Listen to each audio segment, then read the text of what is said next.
우리에게 주신 하나님의 말씀은 신약성경 고린도후서 8장 1절에서 6절까지의 말씀입니다.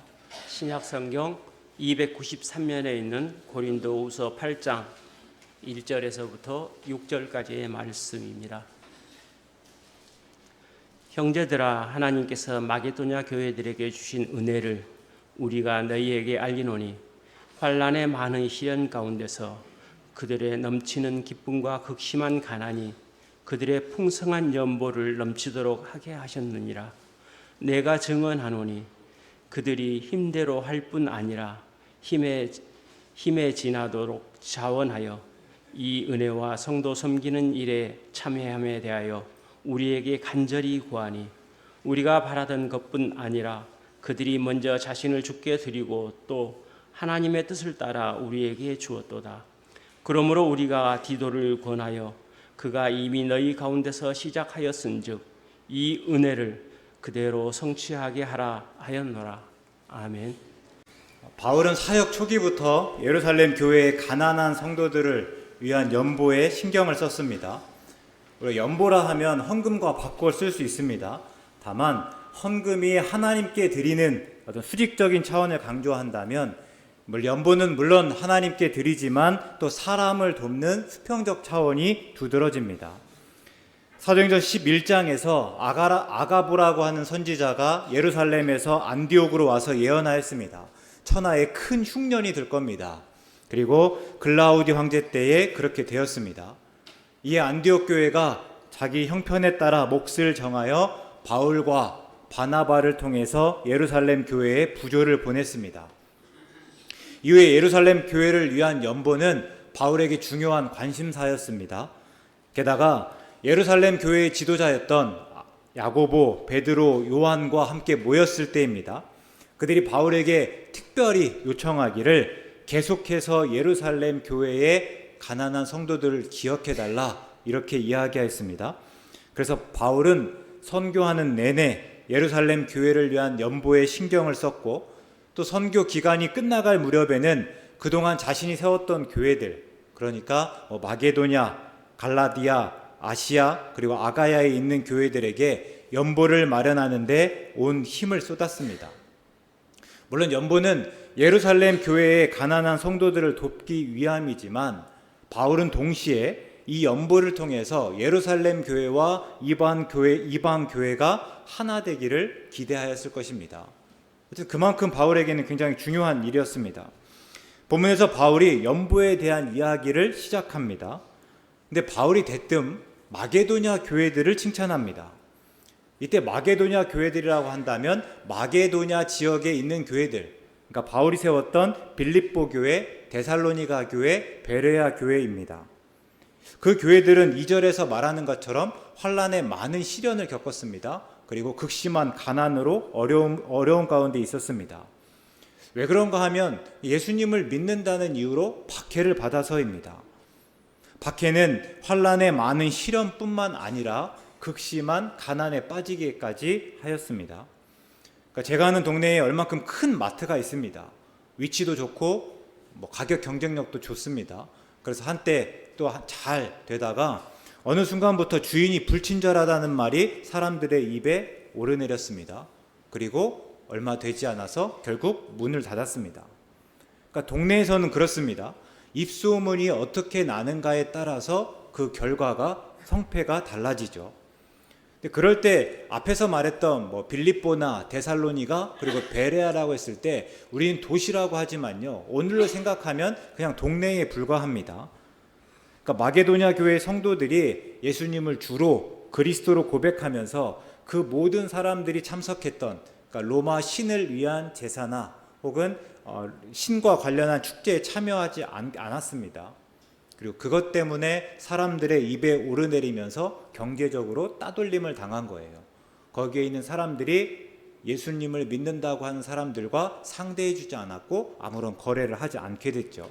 그래서 예수 믿는다고 한 박해는요, 그 경제적인 궁핍함까지 이르렀습니다. 그러나 바울이 이야기하는 것은요, 마게도냐 교회의 성도들이 그 속에서도 오히려 기뻐하였다, 말하고 극심한 가난 중에서도 풍성한 연보를 하였다 이야기합니다.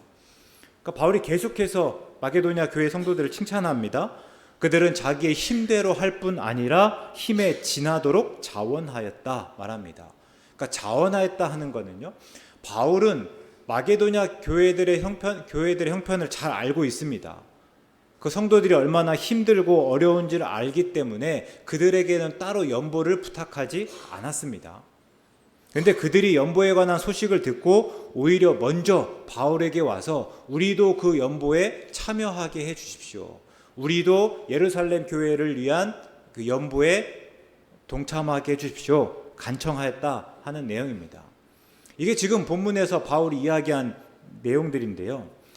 처음 본문을 제가 보면서 들었던 의문은 뭔가 하면 바울이 왜 마게도냐 교회들의 이야기로 시작했을까입니다. 그러니까 지금 고린도후서 8장과 9장이 연보에 관한 말씀이고 고린도후서 8장 지금 처음으로 이 말을 꺼내는 장면이거든요.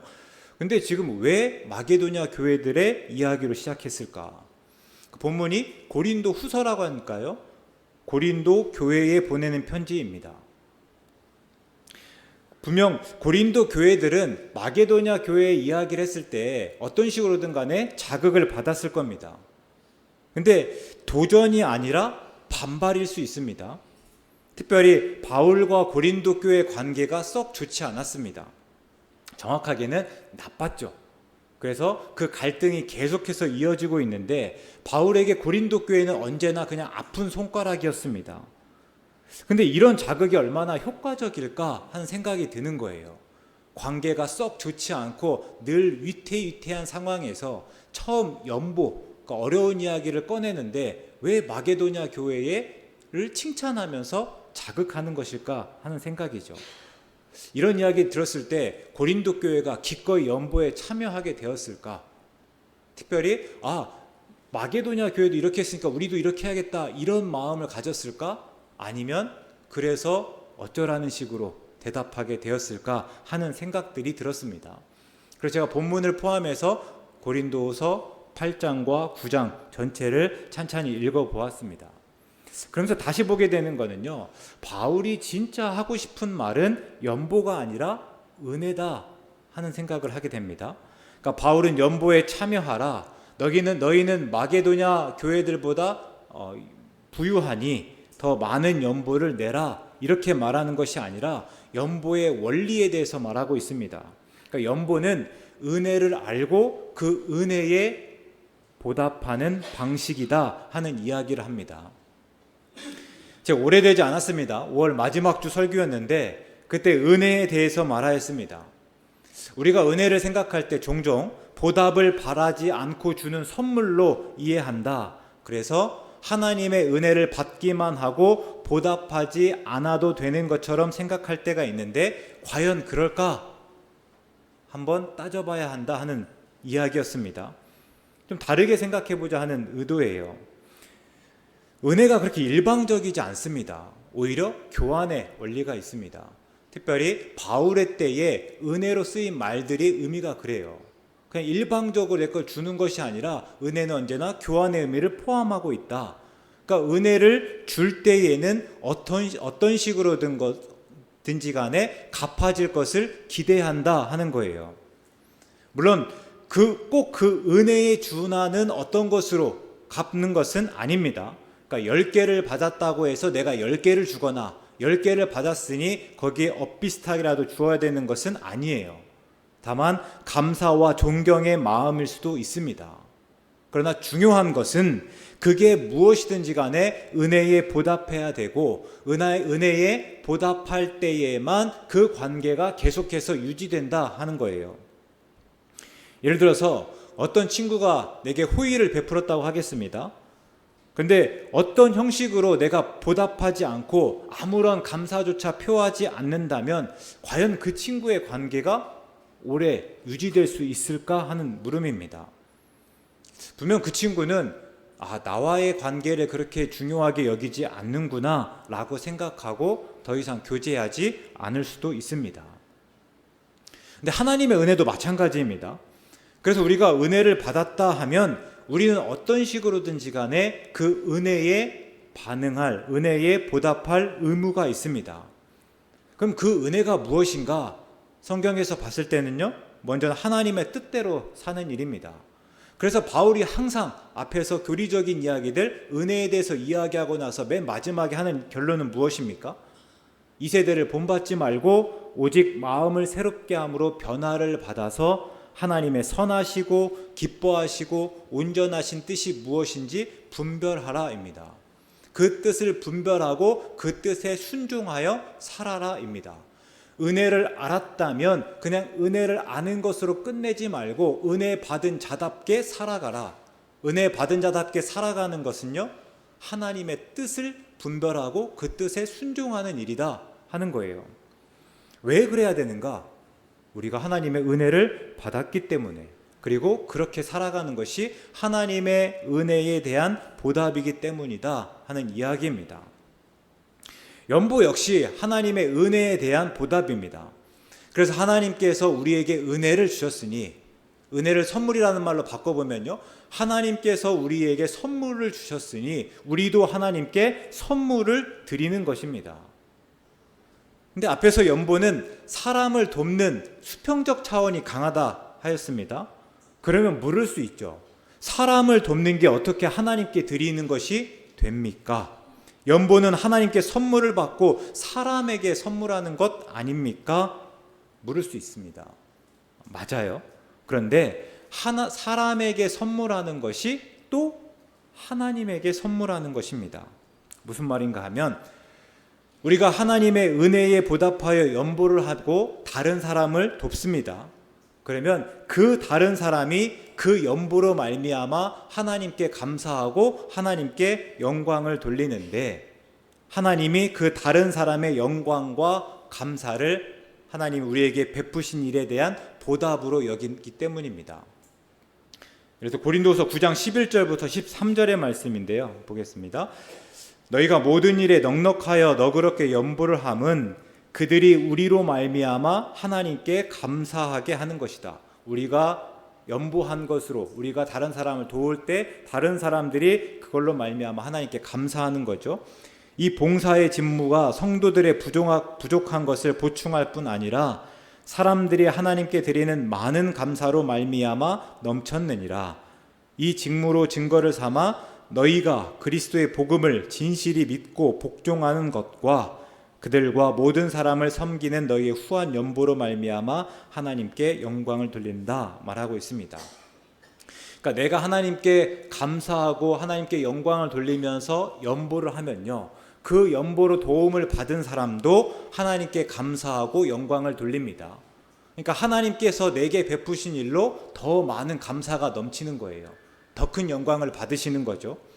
그리고 뿐만 아니라 하나님이 그 감사, 다른 사람이 하나님께 감사하고 영광을 돌릴 때에 그 감사와 영광을 내게 베푸신 은혜에 대한 보답으로 받으신다 하는 거예요.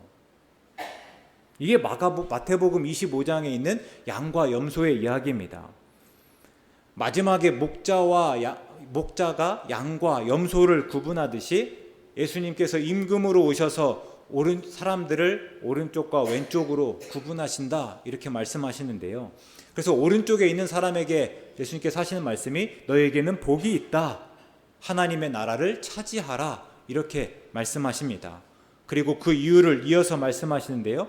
그러니까 오른쪽에 있는 사람들이 예수님이 나그네 되신 것을 보고 영접하였기 때문입니다. 예수님이 헐벗으신 것을 보고 옷을 입혔고, 예수님이 병들고 옥에 갇혔을 때 베어서라고 이야기합니다.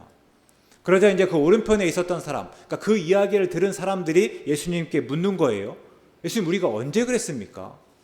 우리가 언제 예수님을 영접하였고 예수님에게 옷을 입혔고 예수님을 찾아뵈었습니까? 우리는 그런 적이 없는데요. 그때 예수님께서 말씀하십니다. 마태복음 25장 40절의 말씀인데요. 임금이 대답하여 이르되 내가 진실로 너희에게 이르노니 너희가 여기 내 형제 중에 지극히 작은 자 하나에게 한 것이 곧 내게 한 것이니라. 그러고 나서 예수님께서 이제는 왼편에 모은 사람들을 보면서 이야기합니다. 너희는 저주를 받았다. 그리고 영원한 불에 들어가라고 하십니다. 근데 그 이유가 무엇인가 하면 똑같습니다. 예수님이 나그네 되신 것을 보고 그들이 영접하지 않았습니다. 예수님이 헐벗었을 때 그들이 옷 입히지 않았습니다. 예수님이 병들고 옥에 갇혔을 때 그들이 돌보지 않았습니다. 그들도 묻습니다. 예수님, 우리가 언제 그렇게 하지 않았습니까? 우리도 나름 예수님께 잘 한다고 했는데 예수님께서 말씀하시는 거 보니까 우리가 안 한 것 투성이라고 하는데 정말 우리가 그렇게 예수님께 아무것도 하지 않았습니까? 묻죠. 그때 예수님께서 말씀하십니다. 25장 45절의 말씀인데요. 이에 임금이 대답하여 이르되 내가 진실로 너희에게 이르노니 이 지극히 작은 자 하나에게 하지 아니한 것이 곧 내게 하지 아니한 것이니라. 그러니까 이 두 번의 이야기를 통해서 예수님께서 말씀하시고자 하는 것이 무엇입니까? 내 형제 중에 지극히 작은 자 하나에게 한 것이 곧 내게 한 것이다. 그러니까 내 형제 중 지극히 작은 자 하나에게 한 것이 곧 예수님에게 하신 일이다 말씀하시는 거예요. 그러니까 오늘 본문의 말씀으로 바꾸어 보면 내가 연보하여서 다른 사람을 도왔는데 다른 사람에게 한 일이 곧 하나님에게 하신 일이다 하는 거예요. 하나님이 그 일을 하나님께 한 일로 하나님의 은혜에 대한 보답으로 받으셨다 하는 것입니다. 그죠? 내가 연보하여서 다른 사람이 도움을 받고 다른 사람이 하나님께 감사하고 하나님께 영광을 돌렸는데요. 이 감사와 영광을 하나님이 내게 베푸신 일에 대한 보답으로 받으셨다 하는 이야기입니다.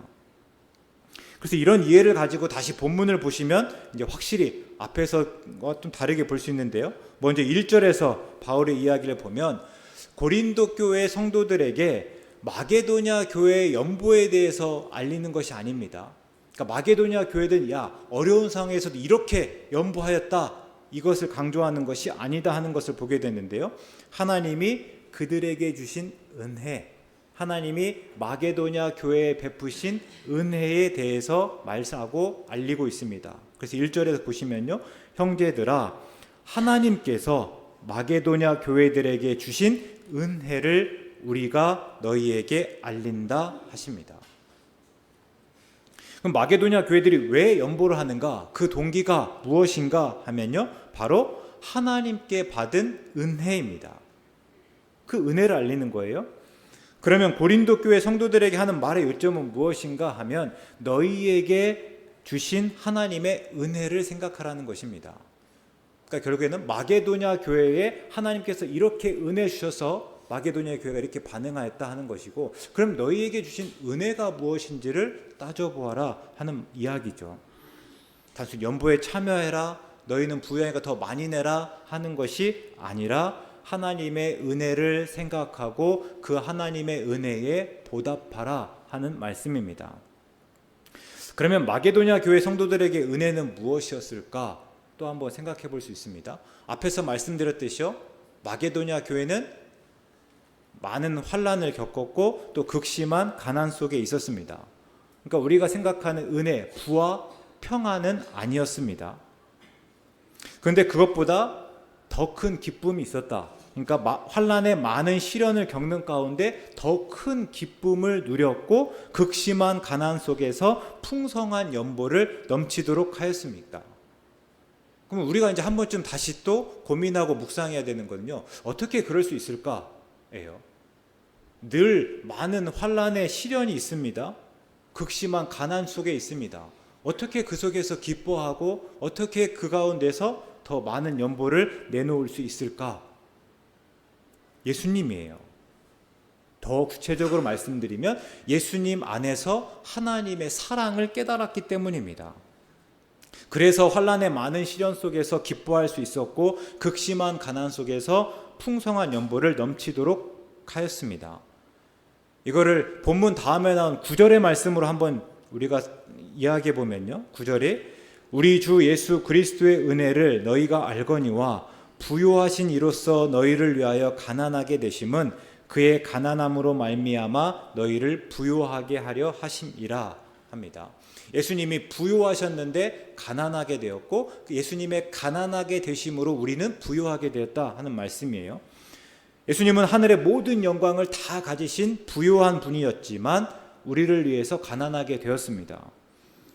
우리가 여기서 한번 고민해 볼 것은 이게 사실 그렇게 쉬운 일이 아니에요. 상상하기도 어려운 일입니다. 어떻게 하나님이 사람이 됩니까? 다른 사람을 위해서 내 돈이나 권리를 이렇게 조금만 내려놓으려고 해도 힘든데 하나님께서요, 하나님의 영광을 포기하고 사람이 되셨습니다. 전에도 말씀드렸죠. 사람과 사이는 떨어져 봤자, 사람과 사람은 그 갭이라고 해봤자 얼마 되지 않지만요, 하나님과 사람의 갭은 정말 어마어마하거든요. 우리가 셀 수 없단 말이에요. 근데 하나님께서 어떻게 그 모든 것들을 다 포기하고 내려놓고 사람과 같이 되실 수 있었을까? 아무리 하나님이라도 그게 과연 쉬웠을까? 한번 생각해 보는 거죠. 어떻게 그럴 수 있을까요? 하나님의 사랑으로 충만해서입니다. 유일하신 아들까지 내어주시는 그 하나님의 사랑으로 충만하여서 예수님도 기꺼이 자신을 비워 종의 형체를 가졌고 끝내 십자가에 달려 죽기까지 하였습니다. 마게도냐 교회 성도들이요, 예수님 안에서 그 하나님의 사랑을 안 것입니다. 그 사랑으로 부요하게 된 것이에요. 예수님을 알았기 때문에 복을 받아서 많은 부를 누린 것이 아니에요. 환난을 겪었고 극심한 고난을 겪었지만 예수 그리스도를 알므로 그 사랑, 하나님의 사랑의 풍성함, 그 부요함을 얻은 거죠. 그래서 그들은 하나님의 사랑, 자신을 내어주는 사랑, 모든 것을 비우는 사랑으로 충만해서 많이 가지지 못했지만 극심한 가난 중에서 풍성한 연보를 넘치도록 하였다 하는 겁니다. 예수님의 부유하심을 통해 예수님의 가난하게 되심으로 부유하게 되었다. 그 부유하게 되었다는 것은요, 하나님 예수님 안에서 그 하나님의 사랑을 알게 되었고 그 사랑으로 부유하게 되었다는 거예요. 우리가 잘 알지 않습니까? 많이 가졌다고 해서 또 부유하다고 해서 베풉니까? 꼭 그렇지는 않는 것 같아요. 많이 갖고 부유한 사람이 베푸는 것이 아니라 사랑이 많은 사람이 베풉니다. 사랑 받아본 사람이 베풀고 사랑하는 사람이 베푸는 거예요. 마게도냐 성도들이 그랬습니다.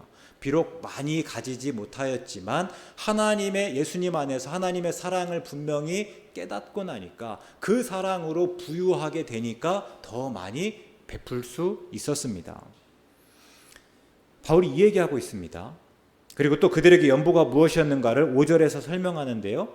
우리가 바라던 것뿐만 아니라 그들이 먼저 자신을 주께 드리고 또 하나님의 뜻을 따라 우리에게 주었도다. 앞에서 말한 그대로입니다. 연보는요, 하나님의 은혜를 받고 그 은혜에 보답하는 일이다. 그래서 먼저 자신을 드리고 하나님의 뜻을 따라서 예루살렘 교회를 위해 주었다. 이렇게 이야기하고 있습니다. 이게 결국 오늘 본문을 통해서 바울이 하고자 하는 말씀이에요. 맥주 감사주의를 맞으면서 제가 성도님들에게 묻고 싶은 거는요, 그럼 오늘 우리는 어떤 하나님의 은혜를 아는가 이고, 그래서 그 은혜에 어떻게 보답하는가 입니다. 제가 지난주 광고하지 않았습니까? 한 주간 살아가시면서 오늘 우리에게 있는 은혜가 무엇인지를 떠올려 보시면 좋겠습니다. 그렇죠? 오늘 부른 찬송대로는 받은 복을 한번 세워보면 좋겠습니다 말씀드렸는데요. 어떤 은혜를 떠올려 보셨습니까? 온 가족의 건강일 수 있습니다. 사업이 잘 되고 또 직장에서 승진하였을 수 있습니다. 아니면 자녀들이 시험에 합격하고 또 취직하고 새로운 일을 시작하였을 수 있습니다.